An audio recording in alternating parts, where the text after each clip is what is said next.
Good day, YouTube, and welcome to Bishop's Blast. Again, I'm your host, go by the name of Dr. Mebane, where I dive into what I consider a sanitized version of a YouTube channel where we talk about all things firearms related. Now, I'm not a subject matter expert by any stretch of the imagination. I'm just an old retired Navy guy who loves the Lord and has quite the affinity for all things that go boom. This time, do me a real quick favor. If you don't mind, that's right, hit that subscribe button. And for all of those that are my friends and followers that have already subscribed, I need to tell you thank you for all that you're doing to help chronicle my 2A journey. And I believe we're having a blast together. Also, since I'm already asking for those favors, if you don't mind, that's right, hit that share button, hit that like button, and share this with as many people as you possibly can, because this information is getting out. But it's not because of me, it's because of you. So I want to thank you and welcome you to another edition of Bishop's Blast. Come on, let's get it in. We're getting ready to go into a version of Bishop Blast that I believe may be controversial for some individuals. I want to talk to you today about firearms that are somewhat clones of other firearms. That's really what I want to talk about today. Not going to take much time. But before I get into that, you know what I got to do. I've got to do my quick EDC check. So what I am carrying today, since I was actually had on my camouflage, feeling so Navy oriented, what I did was I picked up and put on a holster and started toting around my Sig Sauer P320. This is my Sig Sauer P320, and yes, it is clear. It is in the safe direction, and that's right, shoot. So this is the Sig P320, somewhat of a mid-size, but when I'm wearing more clothes, I can carry this as well. This is chambered in 9mm. It's a polymer frame striker fired pistol. And the one thing about this, we're gonna have to have a discussion on this. I might have to have a whole version of this. This firearm, every place else is more, but in the state of Maryland, it's a 10-round capacity for the SIG P320. Maryland, I don't know what we gotta do, but we gotta get better than this. Now, going back to what we're going to talk about as it pertains to clones, some people have established themselves as a benchmark, specifically in the firearm community, like the Smith & Wessons, the Glocks, Rugers, they're Sig Sauer, honestly, to an extent. They're just staples in the firearm community, and they've been there seems like forever, and they've made good strides. The one thing about it is there's certain people that are smart enough to say, hey look, instead of me being so intuitive in thought that I have to recreate something, why don't I take something that's already created and kind of make my own version of it, or rename it and charge a cheaper price than what it is, and roll with that. So I think that's what a lot of people have done. And one of the firearms that I'm going to talk about that has been cloned quite frequently is the Glock. The Glock has been cloned quite a bit. Gonna have to take the munitions out of this one. I'm gonna show you. This is the Glock 19. This is the Glock 19.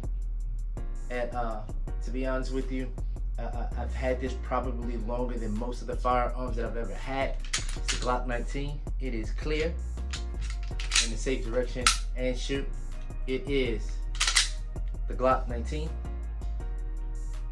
Polymer frame striker fired pistol, chambered in 9mm.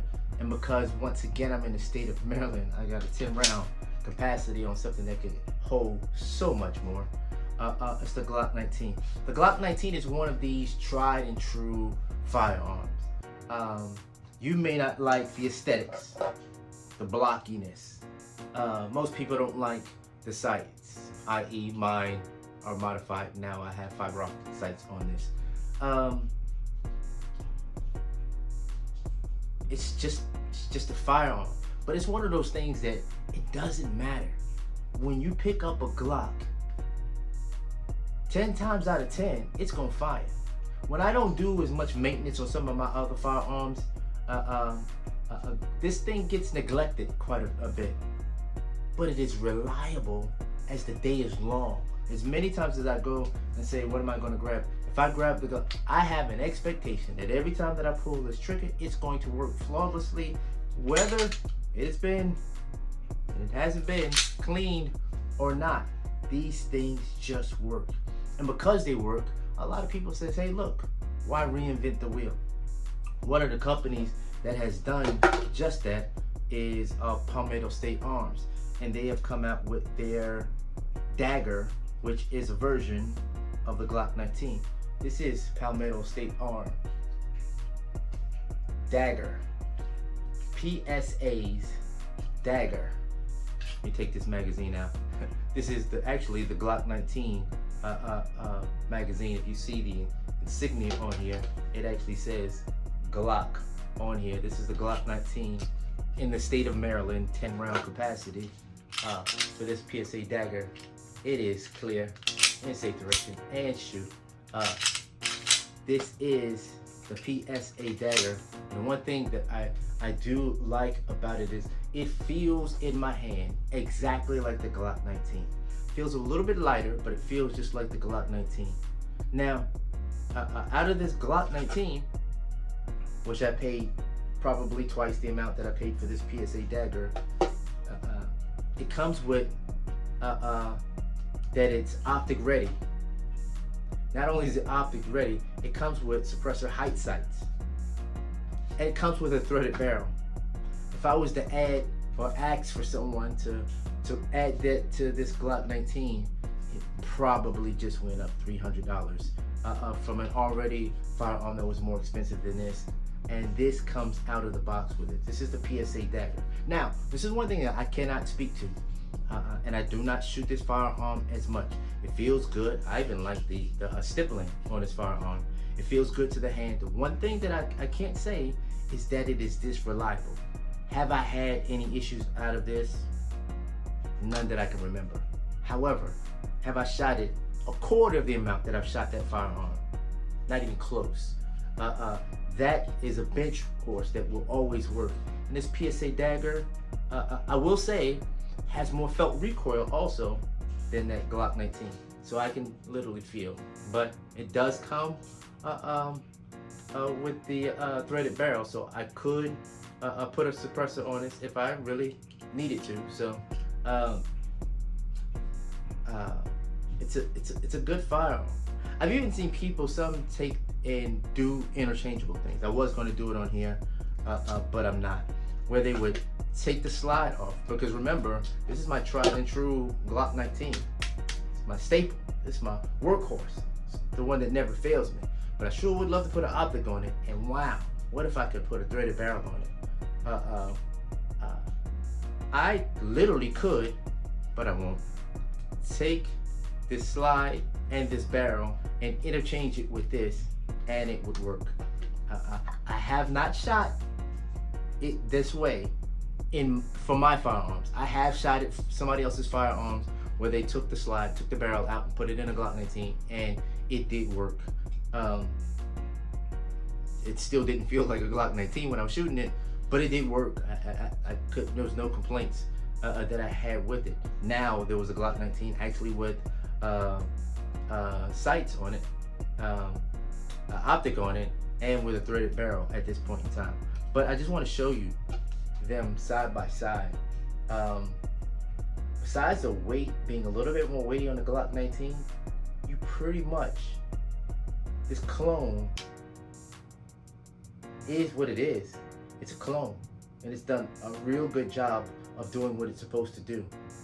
Is this a Glock? No, it's not. Is it as reliable? I could not swear to it. Does it have a lot more bells and whistles than the Glock 19 has? Absolutely. Would I trust my life to this as much as I would for this one? Sorry to say, I would not. But I did want to let you know that there are options that are out there.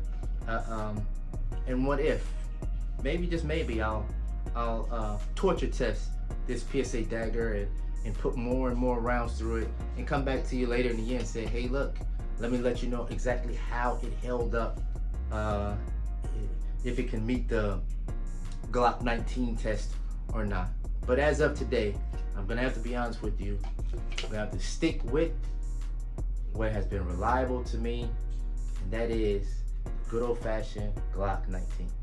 Now, for those of you that are in the market, as we get ready to sign off, and you're in the market for Glock 19, I would advise you to get the Glock 19X. It feels probably a little bit better in the hand to me, just a little bit. I don't know why.